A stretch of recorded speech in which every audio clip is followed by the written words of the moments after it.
Okay guys, and welcome back to another video on Honest Waffles. And today, I have quite the interesting piece of information about your leader, your guru, whatever you want to call him, the guy that you've all been worshipping for the best part of the last 2-3 years. I have an interesting piece of information about him, and how he may not be the person that you should be trusting in this space. He is the epitome, as I found, of the slogan, say one thing, do another. Did Hamza actually address his otoplasty, or does he pretend like that never happened? Now, for anyone who doesn't know, what is an otoplasty? An otoplasty is a little surgery that you get done to your ears, so it's any surgery related to the ears, and in the context of Hamza, you can probably have a guess of what that meant. And if you guys want the proof, I've found a couple of screenshots, because everyone used to remember, and everyone made fun of Hamza back in the day, when he had this ear that sticks out. Everyone used to talk about it and they would say, like, it looks like a dog, this tulip, I don't condone any of these insults, or, I don't think it's necessarily polite to mock someone based on their looks, especially if it's something that they can't change and they were born with. However, what the main point of this video is, and this isn't a hit piece, this is telling you the truth, and this is why I don't think that Hamza is a person to be trusted, is because he is a person who says one thing and does another. Hamza's already proven his point. He's achieved everything that he's wanted to achieve in his life while having a fucked up ear. I don't think Hamza's ever made the point that looks don't matter. I just think he makes the point that it's not everything, it's not the be all and the end all. And if you're not in a position to do anything about your looks, some things we can change. We can get a haircut, we can buy new clothes, we can look after our teeth, but some things you can't change, either because you physically can't make yourself taller, for example, or you don't have the resources to have the required surgery, for example. I think Hamza's message has been, yes, your looks matter, but if you just focus on what you can change, there's a 0% chance that you can't succeed. That's how I've perceived Hamza's message anyway, and it's proven really successful for me. I've had an incredible transformation, and obviously I've not followed Hamza's advice like it's gospel. A lot of you know that I worked directly with Hamza from 500 subscribers to over 2 million subscribers as his right-hand man and his initial editor who created the Jeffrey and Adonis format. But the reason why our relationship worked so well wasn't because I was a yes man. I was actually Hamza's biggest critic. I didn't agree with a lot of what Hamza said, but the general principles that Hamza preaches have proven incredibly successful for me. It's completely transformed my life, my outlook. I defeated my anxiety. I defeated my depression. I started building my body. I started looking after myself. And honestly, just by having that mental overhaul, I started to just look more attractive. I can't really describe why. I think it's because I genuinely cared about being alive and I had a positive outlook. And I wasn't so nihilistic in the sense of like believing that I couldn't get any girls because I was ugly. Because that's definitely a mindset that I could have adopted at that point. But I instead adopted Hamza's mindset, or at least parts of it, and that proved to be incredibly successful to me. Hamza's achieved everything he's wanted to achieve before the surgery. If he's now in the position financially to have the surgery because that would make him feel better about himself, or for whatever other reason that he did it, why the hell not? I don't think Hamza's ever advocated against surgery if you want it. I think he's just put a highlight on the fact that it's not the be all and the end all. Let's look at it this way. Before surgery, Hamza built a $1 million per year business. He attracted a beautiful girlfriend who I assume is going to be wifing up fairly soon. He built one of the most influential YouTube channels amongst young men, and trust me, being someone who spent a lot of time around Hamza, he had no problem with girls before surgery, and I assume after surgery. I'm not sure what this guy's point is here. What I find the most interesting is that all this time, and this is on Hamza's main channel where he's got over 1,000 videos, and if you've watched 5 of Hamza's videos, you've watched them all, they're all saying the same thing. It's like self-improvement, become a high-value man, blah, blah, blah. You don't need to worry about surgeries or any extreme nutcase solutions that these other guys in the small corner of the internet talk about. And in fact, in my debate, he actually mocked me of being like one of these people. He was saying like, oh yeah, don't listen to those guys like Weight Waffles, because they'll just tell you if dating's hard, then move to Southeast Asia, or go get surgery, go do something extreme. I don't think there's anything wrong with these solutions, such as getting surgery if you're really insecure about something, or moving to Southeast Asia if you have a taste for Thai cuisine, for example. I think, again, what Hamza's message is, generally speaking, is that these extreme solutions aren't necessary for you to succeed. You're not going to be a failure if you're not in the position to go through with these things. And of course, Hamza being the polarizing, abrasive character that he can be, maybe he puts that across in a more forward manner. But if you read between the lines, that's the general message. The main point I want to drill home in this video is, why are these guys? Why do you think that you've got people like Hamza, you've got people like NLD, Modern Life Dating, who that guy is, who are all talk, and they're all talking in their videos, they're selling these products, and they're saying, oh, if you buy my program, if you watch all of my videos, and you self-improve, and you're just on the grind, and you're on the hamster wheel for enough time, it doesn't matter what your starting point, it doesn't matter if you're 5'5" and bald. If you just focus on the fundamentals, you don't have to worry about moving abroad or surgery or any of that stuff, all of those nutcases on that small corner of the internet I'm talking about. If you just focus on the fundamentals, losing weight, building your muscle up, and building money, building status, blah, blah, blah, then you're gonna make it. We're all gonna make it, bro. Why are all of these content creators, especially in the self-improvement space, saying this one thing and then doing another? Because it's blatantly obvious based on the behaviors that they're doing. And the answer is, and this is why I don't think that Hamza is necessarily a person to be trusted, is because of money. He wants money. It's as simple as that. But that's not true, again, because we've already went over this, but I'll just reiterate, like, Hamza's achieved so much before needing this surgery. Something interesting I want to note to you as well is that this guy who's making this video, he's made numerous videos on Hamza, and not really any of them have been framed in a good way. And he's also done 2 live debates with Hamza in the past as well. I assume this guy really doesn't like Hamza. And this is why I actually think I'm a much more honest content creator than Hamza. Not just because I've got the word honest in this second channel's name, but because my products I sell are in perfect alignment with the videos I produce on the main channel. Okay, so it's starting to make a lot more sense now. I think this guy's trying to sort of posture himself above Hamza in a sense of like, I'm going to shine a light on how terrible Hamza is. Hamza's such a terrible guy. Me, however, no, I would never do that to you. No, no, no. I'm actually like really good, and I really look out for you. Here's the thing. This guy pushes pill ideology, which is in its nature very nihilistic. They would describe it as realistic, but their worldview is essentially, if you have bad genetics, if you're ugly, if you're 5'5", if you're bald, if you're brown, then you're not going to have any luck in terms of women. And you can see this narrative coming through this video here, because he's trying to frame the fact that Hamza got surgery is the reason why he's so successful. It's not the case. Hamza already had 2 million subscribers on YouTube, a beautiful girlfriend. He became one of the most influential people on YouTube before he had the surgery, which completely defeats this guy's worldview. But here he is, he's trying to sort of posture himself above Hamza. I would never do this to you. Here's the thing. I actually fell out with Hamza a year ago, and we didn't really speak for a good year, besides sporadic messages sometimes. We actually had a catch-up call 2 weeks ago, which was really nice, and we were both wrong to each other. We were both very childish, but I think we've forgiven each other. But the reason I'm telling you this is just to reiterate, I am not a Hamza dick rider. But what I will say is that Hamza has done more for young men than this man will ever do in his life. Hamza pushes a message of positivity, hope, and this man pushes a message of nihilism and negativity. His entire online presence is based around pushing negativity. He's no better than the news. Once again, I'm going to get a lot of people disagree with me. A lot of people aren't going to frame it as negativity. They're going to frame it as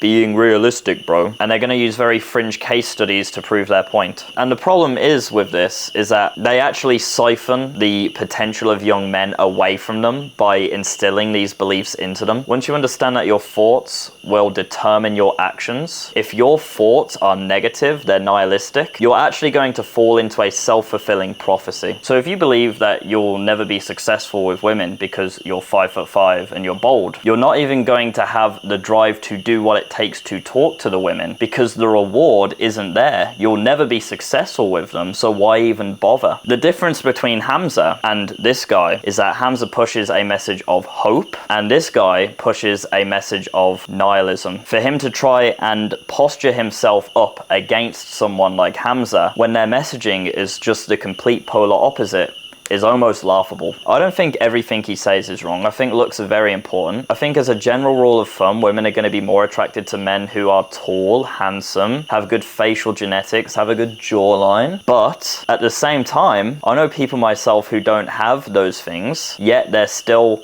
maybe even more successful with women than me because they're Rizzlers. They've put the effort in and they're doing what they can with their flaws. And that's amazing. And that's the message of hope, which I want to spread as well. I think if you believe that you can do something, I think you'll find a way to do it, even if life has given you a bad hand. Perhaps the only message that I agree with Hamza, the only slogan, because Hamza's got like a million of these slogans that he says in his videos, the only slogan that I agree with Hamza on is this. He said, don't do what I say, watch what I do, and then copy me. And now, I think when he originally said that slogan, he was talking in the context of like building a YouTube platform. He was like, don't just watch my videos, actually make the videos yourself. It was something along those lines. But when you think about that slogan in the context of looks maxing and surgery maxing potentially, and the most interesting one of all, and I say this for last, is that Hamza also C-max. Okay, before we get into that, I want to say, once again, as someone who was best friends with Hamza throughout this entire journey, going from 500 subscribers to over 2 million subscribers, I can say as a complete fact that Hamza, generally speaking, lives what he preaches. He practices gratitude, he meditates, he reads. Any advice that Hamza's given you in his videos, he has applied to his own life 100%. And once again, he's drawing to this false equivalency of, you know,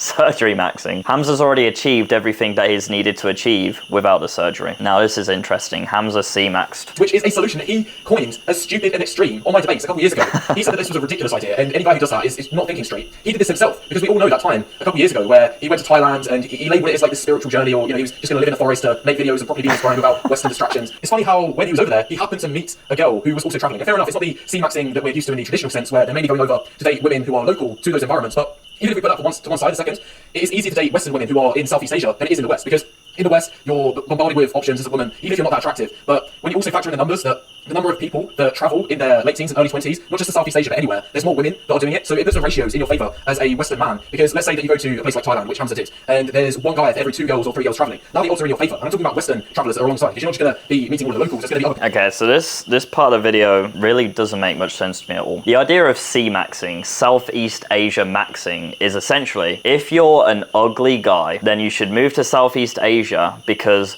their standards for men are much lower, because generally speaking they're very poor and they're willing to sacrifice your looks for the protection and the security that you can provide them. For example, what this guy's saying here is that Hamza C-maxed, although he started dating a white girl who doesn't have any of those sort of prerequisites of like needing money really badly because they're really poor, wanting to leave Thailand, go to the West. Hamza's girlfriend doesn't have any of those problems. What he's arguing now is that it's easier to date Western women here because the ratios of men to women are skewed in the favor of men. And I agree. I think I agree with that. But what's your point? Some advice Hamza gives in his videos is that if you're in an environment where the ratios of women to man are not skewed in your favor, or if you're surrounded by low quality women, then you should change your environment to either skew those ratios into a favorable manner your way, or to meet higher quality women. For example, if you're in university, you don't want to be mixing with a bunch of low quality women, so you should change your environment. I think this guy's forgotten the entire point of what C-maxing is when he makes this point. What the point is I'm trying to say is, and I can honestly say this with so much certainty, that Hamza, his girlfriend, I don't know what her name is or anything like that, she is obviously attractive, there's no question about that. If he had tried to meet her or swiped on her on Tinder in the UK, or any Western country for that matter, I seriously don't think that she would even swipe right on him. She probably, or if he cold approached her, I think that she would have flaked, something like that. Okay, I can speak from my own experience here. Like, I didn't get too much luck when I was in Birmingham. I think generally speaking, the dating market is very messed up, especially with dating apps, and the amount of options that women get really fucks with their brain. But avoiding talking about that meta point, because I could go on about it for a long time, I just don't get what his point is here. Once again, if your environment isn't geared towards you having more success with women, then why not change it? Why not go to a smaller village in the UK? You don't have to go to Southeast Asia, because once again, we're not trying to attract a Thai woman who perhaps has lower standards, but you can just move to a smaller village, stay in the UK, but a smaller village where there's less options for women to go through, because once again, social media really messes with people's minds. And you'd probably have the same results. You don't have to go to Southeast Asia to emulate similar results to that. You can just go to a smaller village in the UK and you'll see it will work the exact same way. Also, I just find it so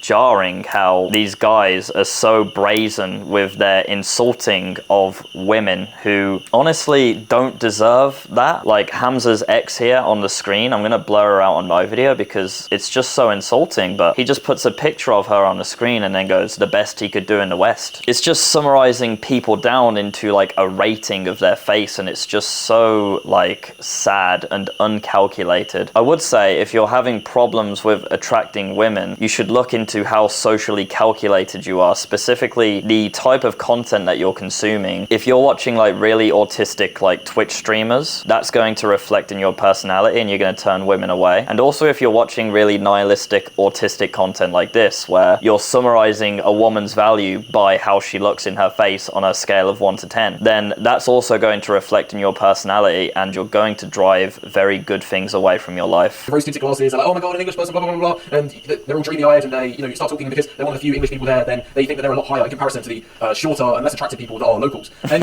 the evidence I have to support this argument is that if you compare what Hamza was able to achieve dating-wise when he went to Thailand to the best that he was able to get when he was in the UK, and this isn't me having a pop. I'm not making this as a hit piece. I'm just telling you guys the truth and what I honestly think. And there's no question, because even Hamza's own audience agrees with me on this point. There's no question that the girl that Hamza was with several years back, the one that he met in the UK, is less attractive than the girl that he's with today. And that's not my words. That's not what I've come to the conclusion from. This is Hamza's own audience. Because I promise you, if you guys want some laughs for today, if you guys want to just be able to laugh at comments for 30 minutes straight, I dare you, go to this video that Hamza uploaded 3 years ago, how to attract a high quality woman. His whole video revolved around the girl that he's been dating recently in the UK, and go to the comments, all the comments are saying, sorry Hamza, but let's be real for a second, this girl is not what we think that you will be able to get. Like, is this really the most attractive women that you can attract? And if I'm honest, I felt a little bit bad for the girl because, she probably agreed to be in the video with Hamza. She's like, that's such a good video idea, Hamza, you're making this about saying I'm a high quality woman. But then the fact that the comments were the polar opposite of that, it did make me feel a little bit bad, although it was a tiny bit funny at the same time. But anyway, I hope you get the message of what I'm talking about in this video. Yeah, I think that's really terrible behavior from people who watch that video. If there are comments like that, I don't think that's good behavior at all. And I think if you're commenting things like that on videos, you have a lot of inner work to do, man. Just to make one final point before I end this video, because I know that these comments are going to be down below. This isn't a hit piece. I made this video because it was a revelation to me. I had no idea Hamza actually got this. And finally, if you don't buy any of what I just said in the last 30 to 45 seconds, then fine. You call this a hit piece. I don't care if it's a hit piece. At least I can say that I get paid to do this. I get paid to stir the pot. And all you guys who are going to be hating on this as a hit piece, whatever, blah, blah, blah, you will love it even more than I do. You love it. And this has shown that any YouTube beef, you guys gobble it up. That video got at least 2x views compared to its regular upload. So all you people say, just focus on your own content, bro. Stop all this beef, stop all of this hit piece, you just leech clouting. You guys love it. I guess you got me there, guys. Your thoughts will determine the actions that you take. If you believe that you cannot get a six-pack because you're not genetically gifted enough to have a six-pack, you're not going to do the ab workouts. You're not even going to be driven to do the ab workouts because the reward's not there. If you believe that you won't have any luck with women because your height, because you have a big nose, because you have a big forehead, because you've got a fucked up ear, then you won't have any luck with women because you won't even do the work required to attract women into your life. Please remember that, and please gatekeep your beliefs. Your beliefs should only empower you. Any beliefs that don't empower you siphon your potential away from you. And think of it this way, okay? Even if you're wrong in your beliefs, there's no downside, because you can believe that you can attract women even though you are 5'5" and you have a big nose, but you can still take this guy's general advice, which is to looks max, which is to essentially do everything that you can to improve your looks, whether that's surgery, whether that's getting haircuts, skincare, whatever it may be. You can still do those things, but also have positive